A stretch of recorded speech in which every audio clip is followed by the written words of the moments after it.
Hey guys, so if this is your first time watching my channel, hi, welcome to you guys, and if this is not your first time, also welcome. I've been doing mainly vlogs on my channel, like travel vlogs and weekly vlogs, but I asked on my Instagram what you guys wanted to see, and I mainly got get ready with me, makeup tutorial, and get to know me. So I thought I'd just combine the two. So this is a get ready with me / Q&A, just so you guys can get to know me a bit more. I'm a bit nervous because I find it weird like talking to the camera directly when I'm just sitting by myself, but at the same time I do that with vlogs, so it should be fine.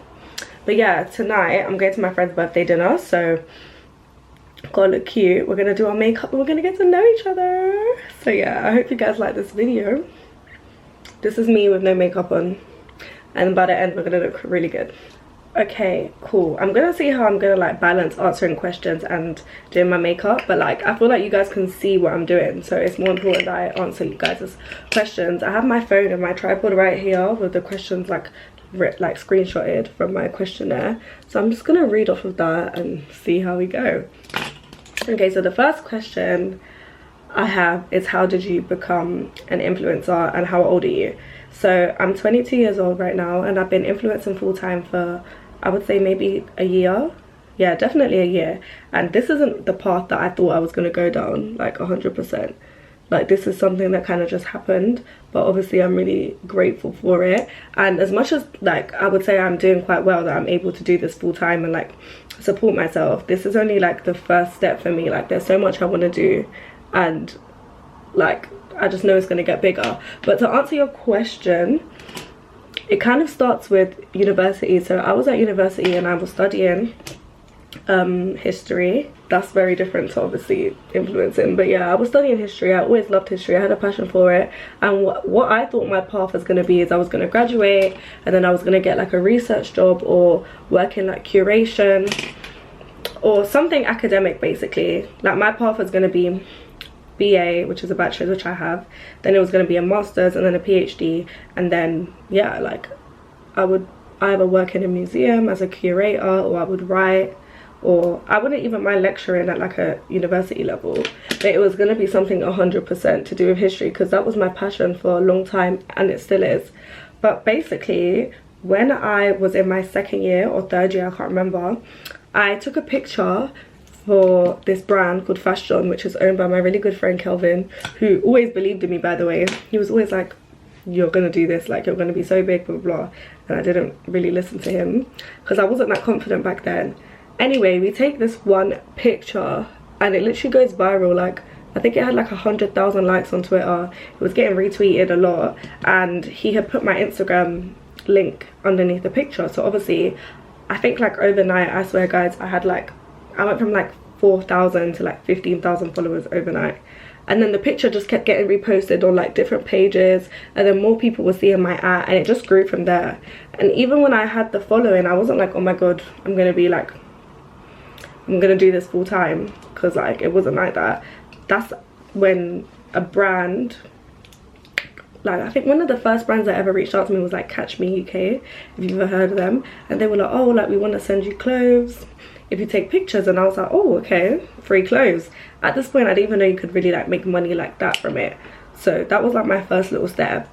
And then maybe a couple months later, my manager, who he's not like my manager anymore, but we're still good friends, we're like business partners, his name's Jesse. He owns an agency called Fly Accumulation, and even when I didn't have like 50k, he kind of saw my potential and they signed me. And then from there I started getting paid work instead of gifted, and then it kind of just snowballed from there, if that makes sense. I feel like that was a really long-winded way of me answering the question, but that's how it happened.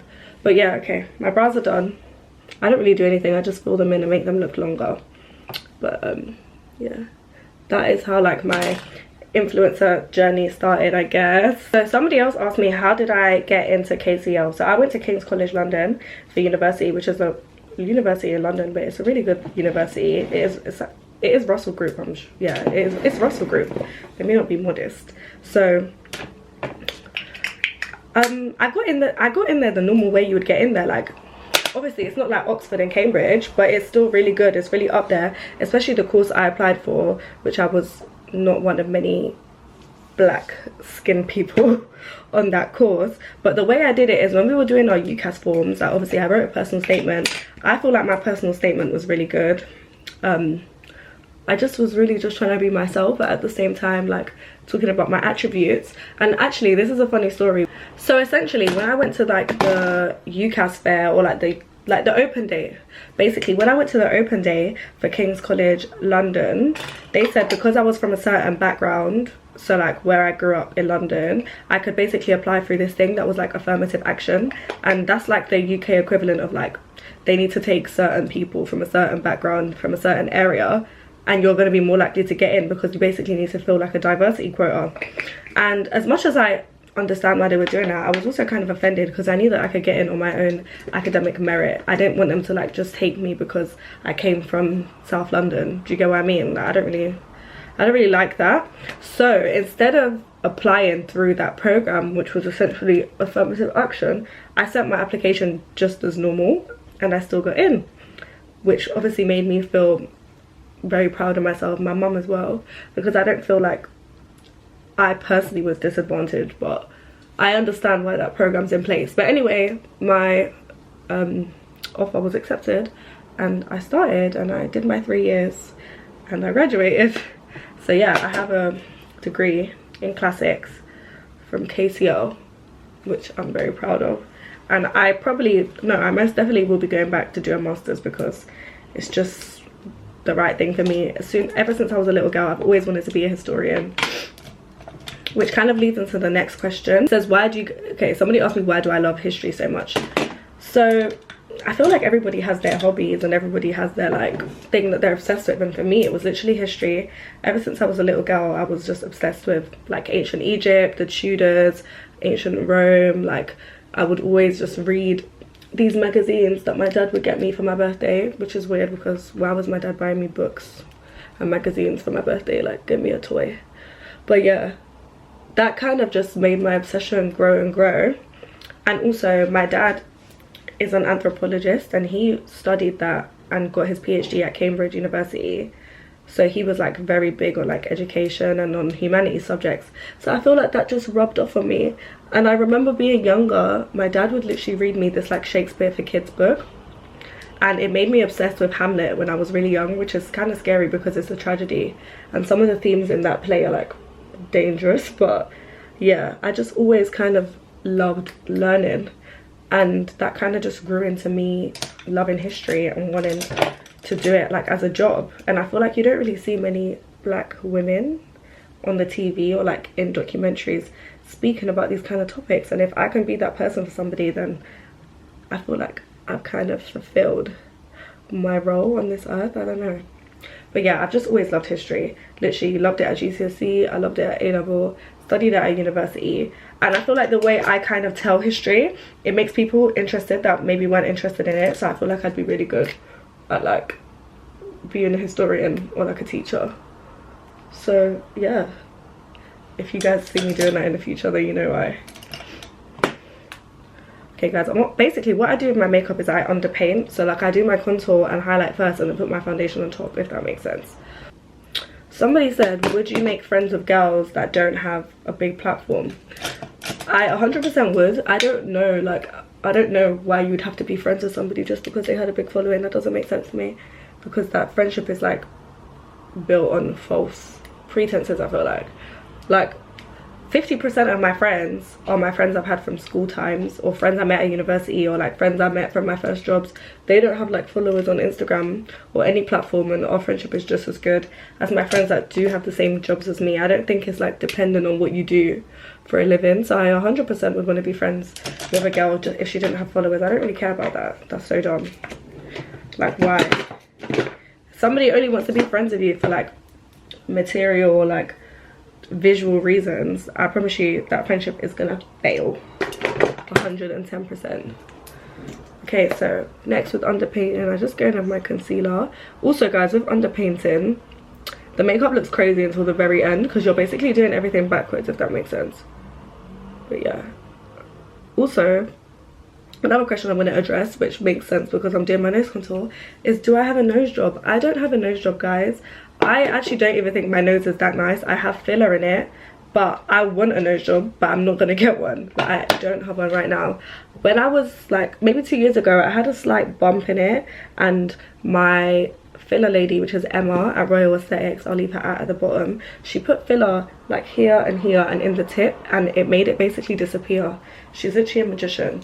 But yeah, for anyone asking or wondering, no, I do not have a nose job. Okay, so the next question that I got that somebody asked is that they said, do you think that brands pay well? I would say that it depends a lot, I'm not gonna lie. Some brands pay really well, some brands pay absolutely shit money. But if you have to think about it like this, like especially right now, influencer marketing is a really oversaturated like niche, or a very oversaturated thing. So there's so many micro influencers as well that are willing to do the same kind of content for free. So I think a lot of these brands are thinking, why am I gonna pay somebody this amount of money when there's like 100 girls that would do it for nothing or for less? So I do understand in that aspect, but at the same time I feel like if a brand is smart and they pick the right kind of influencers, they'll know that they have a loyal following, and that the following like trusts what they're saying, and that they're not doing it for money. So paying that influencer what they're worth is going to actually equal more revenue for the brand, because they know that their following is like trusting of them and trusting of their opinion. But yeah, it literally just depends on the kind of brand that it is. A lot of these fast fashion brands actually don't pay well, and if they do pay well, they want you to like literally produce an inordinate amount of content, which to me doesn't really make sense. But yeah, I think it just depends. Like there's some brands that have paid me so well, and like thank you so much to them, and there's some that haven't. Like if you think about it, influencing is actually basically like freelancing, so it's like very dependent. Okay, now that you're looking sufficiently crazy, what you're gonna do is you're gonna take foundation. Actually no, you're not gonna take foundation. I didn't do the lighter highlight. So next I take a lighter color. This is a Holly Boon concealer, especially if I'm going out, which I am tonight. Somebody else asked me what kind of equipment do I use. Guys, I feel like if you want to start content creating, you don't need a lot of like really expensive stuff. I'm not gonna lie, what I'm filming on right now is my Canon G7X. I do recommend everyone to buy that. It is kind of expensive though, it's £700. But when I first started off, I wasn't even using this camera. I was actually using my iPhone. Yeah, but this Canon, especially for taking like photos with that like really like warm tone, something about the Canon just does it for me. And also I think it's the best camera for like sending things from your camera to your laptop, iPhone, whatever, because it's so quick. Like I used to have a Sony ZV-1, and trying to send like footage from my camera to my laptop was literally, it made me want to rip my hair out. It was so stressful. So yeah, I would definitely not recommend that camera for that, because that was a mess. But yeah, okay, now that I look like a witch with this harsh contour, don't worry, we're gonna go over it with foundation. I wouldn't have you guys out here looking crazy. I use the NARS Radiant wear foundation, by the way. So you just kind of stipple on top. Somebody asked me, how do you get invited to brand events? So I feel like it's really just depending. You never know who's watching you.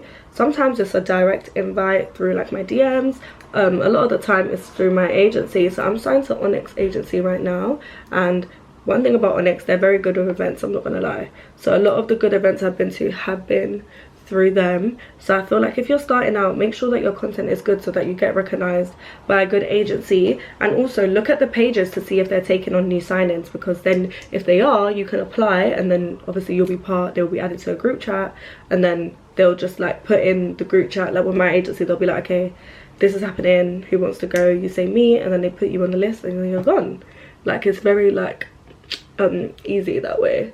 So yeah, I think making sure you have a good agency or just good content can put you in those places. Like I think I was away recently. I was in Ibiza for like a brand trip, and I got invited to the Moa Lola fashion show in London Fashion Week. I wanted to go so bad, but I was out of the country. But the invite I got for that fashion week was literally through my emails. So also check your emails, guys, because that wasn't through my agency. But I think she's such a good upcoming designer, so I'm kind of upset I missed the show. But obviously fashion week happens all the time, so it will be fine. else has asked me, by the way, the questions are from Instagram. Somebody else asked me, how many jobs have you worked and which was your favorite? So if many of you don't know, people, sorry, because one of my worst critiques, or like things people say about me is that I don't do anything with my day, or like I'm not hardworking, and that is a lie, guys. I have literally worked since I was 16 years old. I'm 22 now, and I've worked since I was 16. And guys, it wasn't like easy shifts, fun, cute shifts. I was working hard. I think that's part of the reason I have back problems now. So if we just go down my timeline of work history, when I was 16 years old, my first ever job was Topshop, if you guys remember that store, and it was a Topshop in Marble Arch. So I was a sales associate, and I still have friends from that job, guys. That was actually quite fun, but at the same time it was such long shifts. Like, I used to get home so late. I remember I was even getting followed at one point because I would get to the station so late, so my mum had to start picking me up from the station to bring me home because I was literally so scared. But yeah, that was my first job as a sales associate. I think that's where I learned how to deal with rude ass customers. I worked there for maybe 2 years. Yeah, I worked there for 2 years.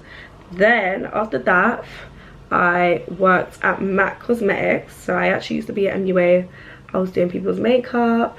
That was at MAC Cosmetics, and that was in the King's Cross, St. Pancras. So literally, you know where people get the Eurostar? I was working at the MAC store in there. I did that for like as a Christmas temp, I think, because I didn't really like the manager. But yeah, that job, that was fun. That wasn't as bad, but they had such a little staff room, it used to really irritate me. Then guys, I then worked in Urban Outfitters, and that was my longest job. So in Urban Outfitters, I think I worked there for like 3 years. I even ended up working my way up to become a team leader, and I was really young. I think I was only like 19, no, I was like 20 when I became a team leader. And yeah, that was really nice. I loved the people I worked with there, and it was just so much fun. But at the same time, guys, those hours and like standing up for so long, like picking things up, I think has contributed to why I have such bad back pain right now. But yeah, with that one, I worked at the one in Covent Garden, and then they moved me to the one in Camden Town to become a team leader, and that was fun. But yeah, I really like the people I worked with there. I think they were so lovely, and I still see them sometimes, like if I go into the store. And then when I got to my final year of university, I had to quit just to focus on my exams. And then I got offered a job before I had even got my results yet. I was like headhunted on LinkedIn, and it was for like a research firm. I actually got the job before I even got my results, guys. They loved me at the interview. And again, there I made really good friends as well. It was so nice working there. Everyone was so lovely, but it wasn't like 100% my passion. And I also realized that the 9-to-5 like framework doesn't really suit me. I know that's crazy to say, but like I was getting really depressed working there. Like I just felt so tired all the time, and at this point I had started getting a following on Instagram, so it was really hard for me to balance like doing my promo, going to events, going to work, getting all my work done. And then I even asked if I could like work from home like 3 days a week. They said no. But anyway, I eventually gave that up, and then I decided to take a chance and influence full time, and that brings us up to today, which I've been doing. I love this job because again, I get to set my own hours, I get to travel, I get to be my own boss, I get to make my history videos, which I love. And if you guys know me in person, I literally eat, sleep and breathe history. Like, although it's not like exactly what I'm doing right now, if you go on my YouTube, it's literally just videos, documentaries. Like my friend said, my YouTube looks like a teacher's like blackboard. I'm listening to a podcast, I'm reading a book. Like I'm still trying to learn as much as I can, because I do plan on going back to do my MA. But yeah, this job, I love it. Like I've always loved fashion and beauty as well, so this is like the perfect way for me to combine everything I love into like one big ball. Back to the makeup. I'm all baked. I'm gonna do my blush. I might just bronze up a bit more. Also, these Huda Beauty Easy Bake powders they just sent me, they're so good. I'm using Kanafa and Cinnamon Bun, and I love it. I'm not gonna lie to you, I think these are really nice, just to like dust everything off with. A lot of questions on here asking me if I'm single. I don't think it's I don't think we should be talking about things like that. No, I'm joking. That will just have to be a secret. You guys know I love you guys, but I can't tell you all my secrets, you know. Maybe in the next one I'll tell you. Somebody else asked me if it's hard to date with the job you have. I feel like there's not really like a shortage of guys. I'm not trying to sound like I get mad and all that, but obviously it's not like hard because you're basically like selling how you look in a way. It's not hard, but you can attract the wrong type of man. So I would say it's like sometimes you don't know if people want to talk to you for the right reasons, if they're like actually interested in who you are as a person, or they just want to have you as like a trophy, or like they just see you as like a commodity. So I think that's maybe the aspect of it that is a bit annoying, and it's already hard enough to date like in this generation, but when you find the right one, you just know. Winky wink, winky winky. Somebody asked, have you always lived in the UK? So no, I haven't lived in the UK. Okay, by answering this question I can also answer like another one of my most asked questions, which is about where I'm from. So I'm fully African, however my mum is from Ghana and my dad is Ethiopian. But there's a layers to this question because my mum is not even fully Ghanaian. Like her dad is Ghanaian, which makes her 50% Ghanaian, but through her mum, which is my grandma's actually part Sierra Leonean and partly from Guinea. But obviously I just hate when people like start listing off like 100 places that they're from, so I just say I'm Ethiopian and Ghanaian because it's a lot. Nice beauty spot there. But yeah, I feel most in touch with my Ethiopian side because I lived there for 4 years with my dad when I was younger. I even went to school there. And yeah, I used to speak the language fluently as well, but when I came back to England I forgot it because I haven't been back in like 15 years. Yeah, it really upsets me actually because I used to be bilingual. Like I spoke Amharic fluently to the point where when my mum was there I would be translating like for her because she obviously didn't speak it, she's not from there. But yeah, when I moved back to the UK, obviously my mum and dad split and my mum is obviously not Ethiopian, so I didn't have anybody to speak the language to, and it literally just left my brain. Imagine not speaking a language for over 10 years, you would forget it. So that's my biggest regret, that I'm not bilingual anymore. But maybe I think if I ever go back and like stay there for like 2 years, it might unlock something in my brain that makes me remember the language. However, there is a civil war there right now, I'm sure of it, so maybe I won't be going back anytime soon. But yeah, I loved living in Ethiopia. I literally didn't even want to come back at one point, but I'm also glad I came back because my life would probably be so different if I didn't move back here. Like, it's actually kind of funny because when I first moved back to London, my English was so bad. Like I spoke English with an accent. Can you imagine that? Because I can't. Like I think my like English was like broken. Oh my god, I just put black on my lid. I'm actually gonna kill myself. What the fuck? This is realistic, I'm keeping this in. I was so distracted talking to you guys, I literally dipped my brush in black eyeshadow instead of brown. Okay guys, I kind of saved it, kind of didn't, but I don't really care. So right now I'm just gonna spray my face.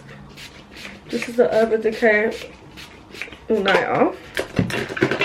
I just got this in a gift bag.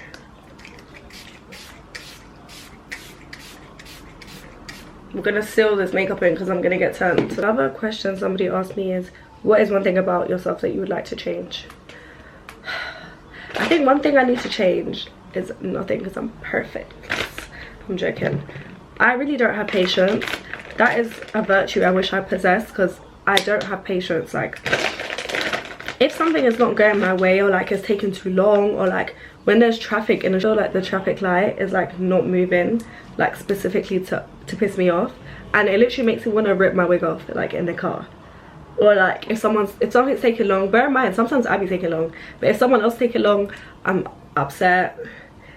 Just things that take long, everything to do with patience. I wish it didn't irk me so much, but I can't change who I am. But yeah, if I could get some patience somewhere, that would be really good. Somebody said what apps you use to edit your picture. Okay, so let me keep it really real right now. When I have a cute pic, first place we're gonna go is FaceApp, and not because we're gonna do a lot to it, no.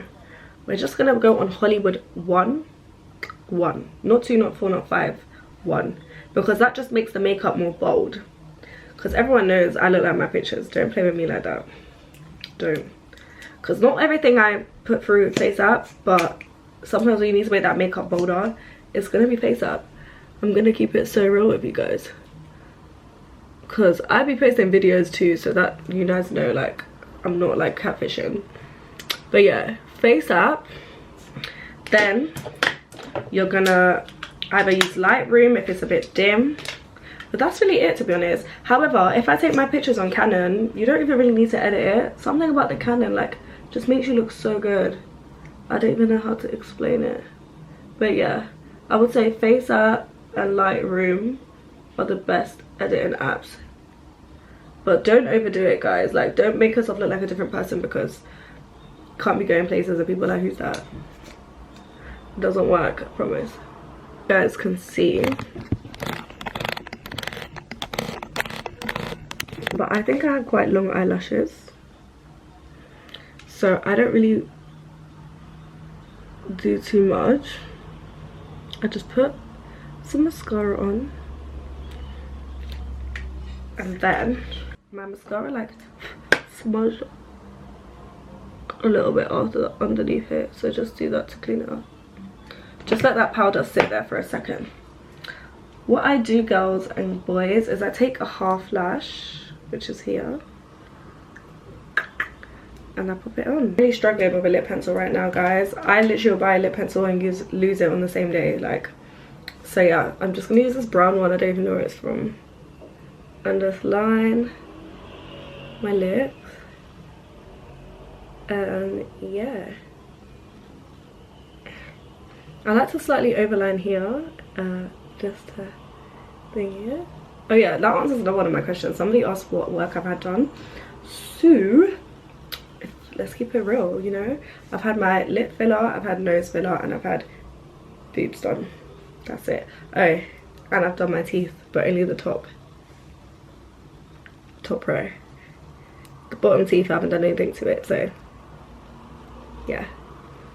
Now that my lips are lined with Graduation Day by Huda Beauty, I love this colour, I think it's so good.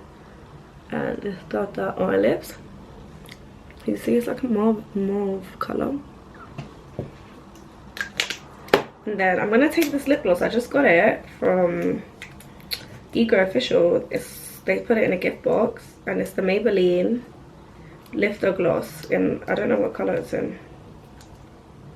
Yeah, I don't know what colour, but I feel like this is going to be cute for the center. Like, ooh, this is so cute. Love. Yeah, this is really cute. Okay guys, this is the final makeup look. Yeah, this is my everyday look. I hope you guys like it. It's not too like heavy, not too it's just what I like. And yeah, I literally do the same thing every day. I used to do eyeshadow and stuff like that when I worked at MAC, and now I'm just loving just a simple look.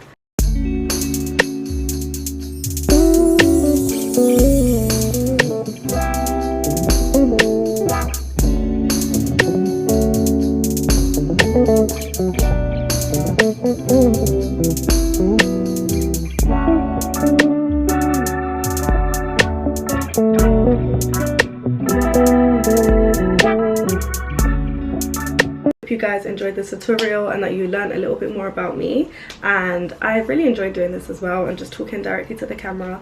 If you guys have any other questions that you wanted to know, maybe I'll just do solely a Q&A, and then we can really like dive into it. Yeah, I hope you enjoyed this video. Subscribe, like, leave a comment, and I'll see you in my next video.